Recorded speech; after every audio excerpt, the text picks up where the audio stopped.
This is Dr. Michael Garko. Thank you for watching Let's Talk Nutrition. The show will return shortly.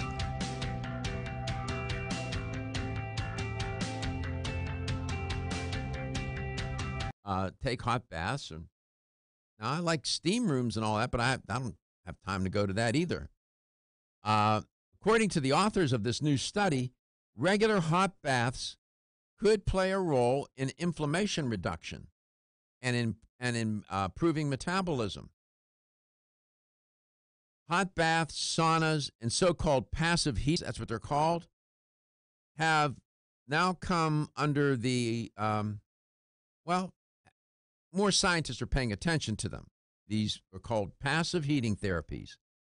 And many scientists, based on their research, are of the view that there are potential benefits associated with hot baths, improved vascular function and sleep. This idea of these passive heating therapies are part of the research literature. So this is kind of interesting. Almost 20 years ago, there was a paper that was published, and in that paper, the authors concluded that hot water immersion of individuals with type 2 diabetes enhanced their insulin sensitivity. I'm sure at the time people must have laughed. Now, they're still not sure whether or not, that is the case, and if so, what is the mechanism of action?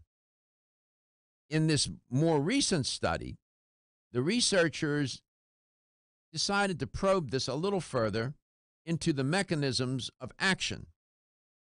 And what they theorized was that the influence of a hot bath over glucose metabolism could revolve around the inflammatory response. It's kind of interesting to me. There is some evidence, there are some studies showing that chronic low-level inflammation increases insulin resistance. Now, one of my professors, big on this whole notion of insulin, and I have been for years myself, and I keep saying, if you can manage your glucose and insulin levels and manage inflammation levels, which I think are inextricably connected, you will age better. You will have less inclination towards some of these chronic diseases. I've been saying this for years. So, the body seems to respond to these passive therapies, this passive heating therapies. This is not new. This has been going on for hundreds, if not thousands of years. People have figured this out. Don't you feel better when you take a hot shower, especially if you have a headache, you're tight, neck, or you take a hot bath? So I thought I'd share that with you. It's not earth-shattering, but again, we're an evidence-based show. By the way, there was for this study, the researchers investigated in another study the impact of a hot bath on overweight and mostly sedentary men. That study was published in the Journal of Applied Physiology. So they've looked at hot baths as related to other variables, other outcomes, or other conditions: overweight and obesity, stress, insulin resistance, better mental health. Interesting. Doesn't cost all that much. Here's how to connect. You can reach us at 877-897-8255, 877-897-TALK. Sitting in the ocean, going out to the Gulf of Mexico or in the ocean and sitting in it, going swimming and stuff with a little bit of heat from the sun, warm body of water. Nice, right? I always feel better afterwards. And there's something about salt water, right? Salt water can be very therapeutic. It's interesting how that works. I could tell you more about this hot bath intervention kind of therapy, but you get the point. And in this study, the authors concluded hot water immersion may improve aspects of inflammatory profile and enhance glucose metabolism in sedentary overweight males. Close quote. Okay, go for it.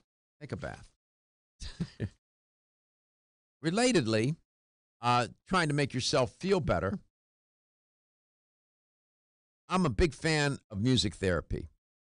I think it's a legitimate therapy. There is the science of music in terms of its how it has the ability to confer wonderful wellness and well-being outcomes for people. It is a remarkable therapy. I don't talk about it enough. I'm surprised. I'm a little embarrassed that I don't, given that I was a musician. There's a story trending about a study regarding music and sleep. Say them in the same sentence. Well, that might not be a bad idea. We'll find out. Thanksgiving is this week. Just yet another reminder. We should be thankful and grateful and put out our hand and our heart for others that are less fortunate, who are struggling in one way or another and trying to make their way. And we should remember those people and help them if we can. You are listening to Let's Talk Nutrition, where the show is filled with gratitude. Are your joints feeling out of date and stiff? Is that old sports injury flaring up? Is your body aching from the daily?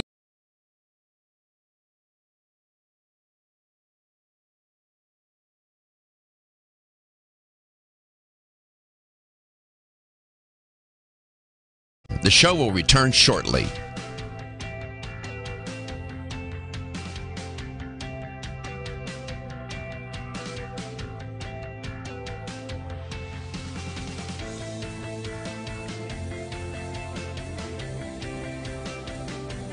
This is Dr. Michael Garko. Thank you for watching Let's Talk Nutrition. Following commercial messages, the show will return shortly. LTN streams live Monday through Friday, 9 to 11 a.m. Eastern on YouTube, Facebook, and the LTN website. The show also airs on radio coast to coast, including Hawaii, Monday through Friday, 9 to 11 a.m. Eastern. Please check your local listings. We'll be right back.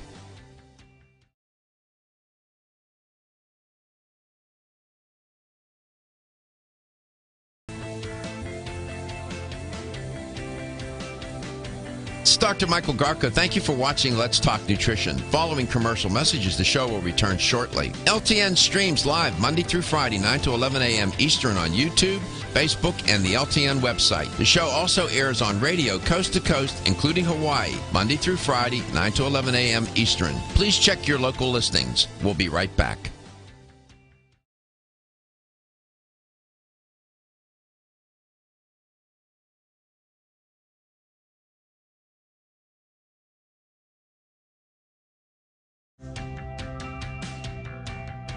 This is Dr. Michael Garko. Thank you for watching Let's Talk Nutrition. The show will return shortly.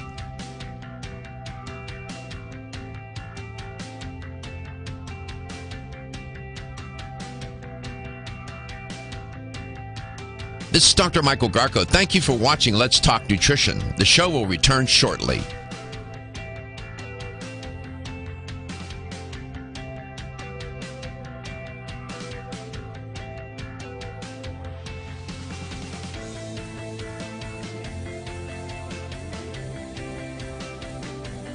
This is Dr. Michael Garko. Thank you for watching Let's Talk Nutrition. Following commercial messages, the show will return shortly. LTN streams live Monday through Friday, 9 to 11 a.m. Eastern on YouTube, Facebook, and the LTN website. The show also airs on radio coast to coast, including Hawaii, Monday through Friday, 9 to 11 a.m. Eastern. Please check your local listings. We'll be right back.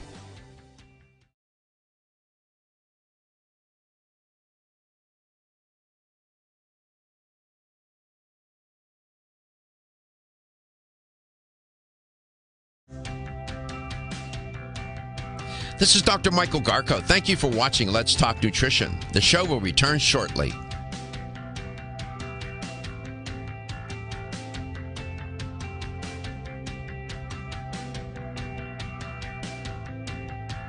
This is Dr. Michael Garko. Thank you for watching Let's Talk Nutrition. The show will return shortly.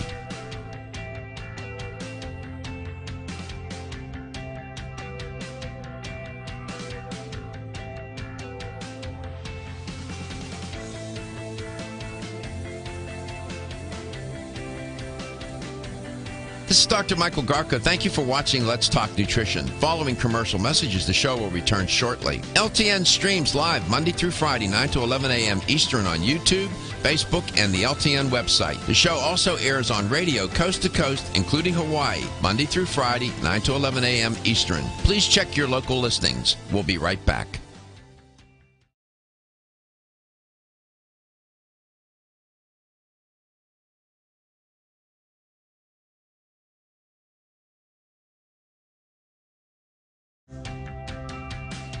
And health question of the day, use it as a setup for my story about sleep and music. According to the one study that I've been looking at here, not too long ago, published on the prevalence of chronic insomnia in adult patients and its correlation with medical comorbidities, what percent of the adult population suffers from chronic insomnia? What percent? 1/4, 1/3, or 1/2? 25%, 33%, or 50%? What percent of the adult population suffers from chronic insomnia? 1/3, 1/4, 1/3, or 1/2? 25, 33, or 50%? If you have the right answer, you'll win a $25 supplement gift card. 877-897-8255. That's 877-897-TALK. I'll give you a hint as to the answer. Of the total number or percentage of people that suffer from chronic insomnia, do you know that 27% of those patients who had insomnia did not even perceive the condition, according to this study that I looked at? All right, so that eliminates one of the choices, right? Music and sleep. Do you use music to go to sleep? Apparently, more than a few people do. And sometimes when people are experiencing insomnia or chronic insomnia, which can be inspired by many factors, illness, stress of one sort or another. Illness can be a stressor. Financial issues, relational issues. People will not, won't be able to